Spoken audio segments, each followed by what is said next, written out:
Champions ట్రోఫీలో అసలు సిసలైన ఛాంపియన్ ఎవరో ఈ సండే తేల్చేస్తుంది. లీగ్ సెమీస్ లో ప్రత్యర్థులను చిత్తు చేసి మొనగాళ్ల టీమ్స్ గా నిలబడ్డ భారత్, న్యూజిలాండ్ ఇప్పుడు ఆఖరి పోరాటానికి సై అంటే సై అంటున్నాయి. ఓటమి ఎరగకుండా టోర్నీలో దుమ్మురేపిన టీమిండియా ఫైనల్లో తొడగొట్టి నెగ్గుతుందా?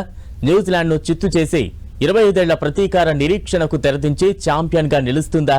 లేక టీమిండియాకు చెక్ పెట్టి న్యూజిలాండ్ కప్పు ఎగరేసుకుపోతుందా?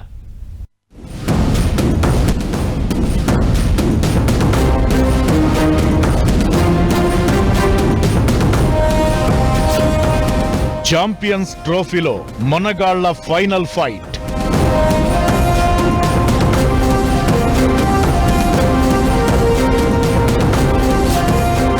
మొనగాళ్లకు మొనగాడు ఎవరు?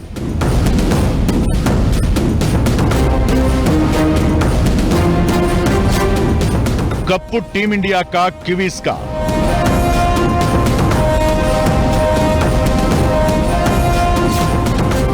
భారత్ 25 ఏళ్ల నిరీక్షణ ఫలిస్తుందా?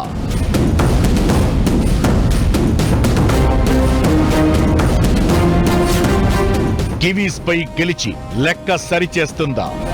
ఛాంపియన్స్ ట్రోఫీ ఫైనల్ ఫైట్ లో మొనగాళ్లకు మొనగాడెవరో తేలిపోనుంది. 25 ఏళ్ల నిరీక్షణ లెక్కల్ని సరిచేస్తామంటోంది టీమిండియా. కాదు, కప్పు ఎగరేసుకుపోతామంటోంది కివీస్. ఈ టోర్నీలో హాట్ ఫేవరెట్ అంటే టీమిండియానే. అన్స్టాపబుల్ గా విజయాలతో ఫైనల్ కు దూసుకెళ్లిన భారత జట్టుకు స్పిన్నర్లు వెన్నెముకగా నిలిచారు. దుబాయ్ పిచ్లకు బాగా అలవాటు పడ్డారు. బుమ్రా లాంటి పేసర్ లేకున్నా దుబాయ్ పిచ్లపై మన స్పిన్నర్లు బంతిని తిప్పేసి విజయాల్ని అందించారు. ఫైనల్లోనూ స్పిన్ ప్రధానాస్త్రం. జడేజా, అక్షర్, వరుణ్, కుల్దీప్ల స్పిన్ మంత్రం పనిచేస్తే విజయం మనదేననేది విశ్లేషకుల అంచనా. బ్యాటింగ్ లో కెప్టెన్ రోహిత్ శర్మ మంచి రిథంలో ఉన్నాడు. విరాట్ కోహ్లీ విశ్వరూపం చూపిస్తున్నాడు. శుభ్మన్ గిల్, శ్రేయస్ అయ్యర్, హార్దిక్ పాండ్యా, అక్షర్ పటేల్ బ్యాటింగ్ మెరుపులు కంటిన్యూ చేస్తే గెలవడం కష్టం కాదు. న్యూజిలాండ్ కూడా చాలా tough team. Fast, spin, batting, fielding అన్నింట్లో సూపర్ బనేలా పర్ఫార్మెన్స్ ఉంది. శాంట్నర్ నేతృత్వంలో Bracewell, Rachin Ravindra, Glenn Phillips spin దళం బలంగా ఉంది. కివీస్ సెంచరీ వీరులు Rachin Ravindra, Kane Williamson form లో ఉన్నారు.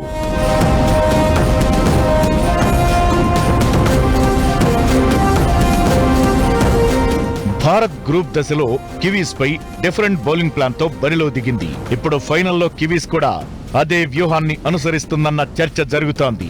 ఫైనల్లో న్యూజిలాండ్ 4 స్పిన్నర్లను దింపే ఛాన్సులు ఎక్కువగా ఉన్నాయి.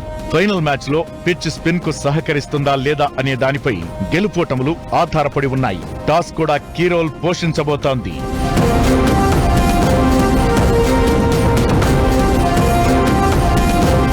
2000 సంవత్సరంలో కెన్యా వేదికగా ఛాంపియన్స్ ట్రోఫీ ఫైనల్ మ్యాచ్ లో టీమిండియాను కివీస్ ఓడించి ట్రోఫీని కైవసం చేసుకుంది. మళ్లీ 25 సంవత్సరాల తరువాత అదే సందర్భం వచ్చింది. మరి ఛాంపియన్స్ ట్రోఫీ ఫైనల్లో టీమిండియా ప్రతీకారం తీర్చుకుంటుందా?